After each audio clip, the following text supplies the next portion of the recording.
Happy Father's Day to all hardworking dads in our community. In today's video, we are discussing work-life balance with Paul Kirkwood from Rapid Roofing. Enjoy. What's your work-life balance? How many hours you work per week? It's actually not so bad. Now, if you asked the people in my family, they might disagree. Same here. I get up every day at 6 o'clock. Sometimes I was up today at 5:30. It just depends. I'm out the door by 7.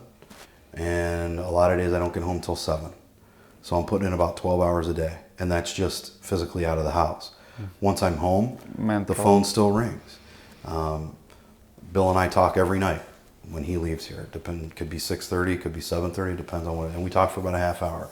Recap the day, here's what's going on with different guys, what issues do we have, and we talk throughout the day, but that's what you have to do. We're a small company, right, in the big scheme of things, but we communicate well, we're a family, and I'm willing to give it that because that's what it takes, and I'm not willing to settle for less than that. So. You work Saturdays? And Sundays sometimes. And Sundays. Yeah. You know, if it's one of the kids' birthday or we have a special event, I'm not working Sunday this week because it's Father's Day. But other than that, you know, if it requires it, I'm going to do it. Would you call yourself an workaholic? A workaholic? Yeah. No. How do you call it? I have an incredible work ethic and I'm a hard worker. And I am. You just can't sit still. I'm dedicated and loyal. No, I told you we went on the Punta Cana trip with ABC, and I had the hardest time sitting on the beach just trying to enjoy it. Same here. I can't relax. There's too many things to do.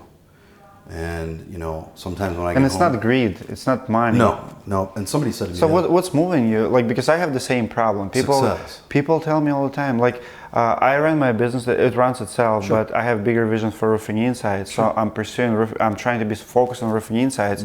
We kept Storm Group, my roofing business, at 5 million. It runs itself, I'm happy, but I'm building roofing insides. That's my $1 billion idea. Right. But I can't, you know, I can have 5-hour work week, and that's what I have at my roofing company. Right. I'm 100% owner. I can't, like, I just can't sit still. You know, when I get home and I get finally relaxed, I can kind of chill out. We had a new deck built this year.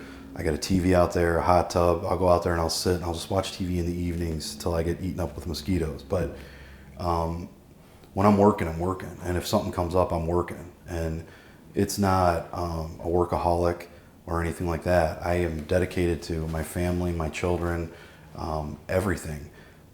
However, the thing that provides all those things for them is this machine that we've created. And, you know, the brothers, this was blood, sweat, and tears, right? And so who am I to not deliver at that same level? That would be pathetic on my part. So How many kids do you have? Three girls.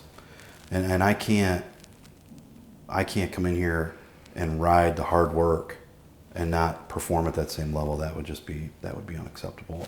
I'm not everybody, and everybody's not me, and I know. And that's one of the things when I interview guys I have to understand. But I tell them, I am not an easy man to work for. If you get up at 10 o'clock in the morning, that's your choice. So you people pusher? I want the best out of everybody. Again, it goes back to the process, right? I want you to perform at your best every single execution. And what that requires of you as a human being is dedication and discipline. So those things aren't interchangeable. You know, you can't be part-time awesome. That doesn't exist. You either are... Can't be half pregnant. Exactly, right? Yeah. So... You know, that's my problem, because in this day and time, I hire a lot of younger guys, and the younger they get, when I start hiring videographers, for example, I remember, you know, having a guy and he just wanted 4-day work week, and I'm like, what? How can you work 4 days? And right. I offered him, I said, I'll pay double your rate. I almost did it as a test. I'm like, what he's gonna say? And I think his rate was like $25 an hour. It was like 2 years ago. $25 an hour. I said, I'll double your rate if you work Friday or Saturday. And he said no. You know, and I see that a lot, and I see comments sometimes on social media and stuff about work-life balance, and you gotta have it all. I get it. I do. I understand it. this mediocre life. This country wasn't built on part-time. It wasn't, and it's never going to be okay. What you're basically saying at that point is it's going to take two of you to do the job, and then what happens? There's a trickle-down effect. So, but then we have people going almost on the riots or protests, like raise the minimum wage at at the fast food restaurants. Well, is it fair to fast food restaurant chains to have those people outside? Market will determine the price. If they pay $10 an hour, you don't want a job, learn some skills to go get a $15 job, but don't demand $15 for $10 job. Well, and you have to remember that, I was listening to something today when we were coming back from the job site. If you go to a 15-hour minimum, $15 an hour minimum wage across the board, across the country, that looks a whole lot different in rural Tennessee or rural Alabama than it does in Detroit or Metro Detroit or Minneapolis. But then you get out in the farmland of the Dakotas, that's a whole different ballgame too, right? This is not a balance, and that's not an answer. You are paid by your skill, right? If you are a good installer, I'm going to pay you more.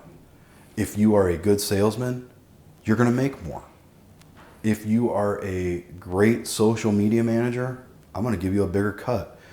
That's how it goes, and that's how things work, period. I think hard work fixes everything. Everything. It fixes addictions, it fixes laziness, it fixes all problems. Like, believe it or not, my wife always complained about me being on the phone too much when I'm home, stuff like that. Yeah. So, we all have it. It's hard to put down.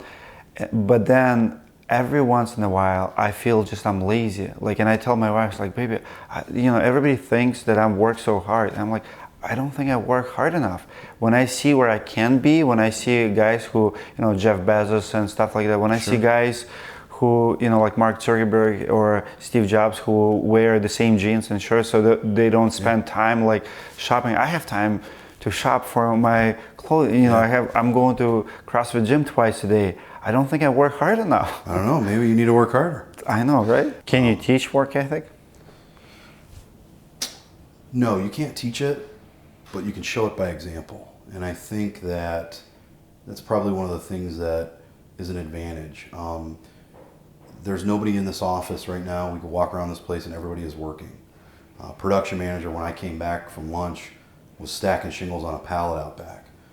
We have warehouse guys. We have other guys that could do that. He's not going to let it stop him. He's going to get the job done and make sure we're moving forward. So, no, you can't teach work ethic, but you can demonstrate it. You can show the benefit and the reward of it, and hopefully that's enough. Is beard a part of success here?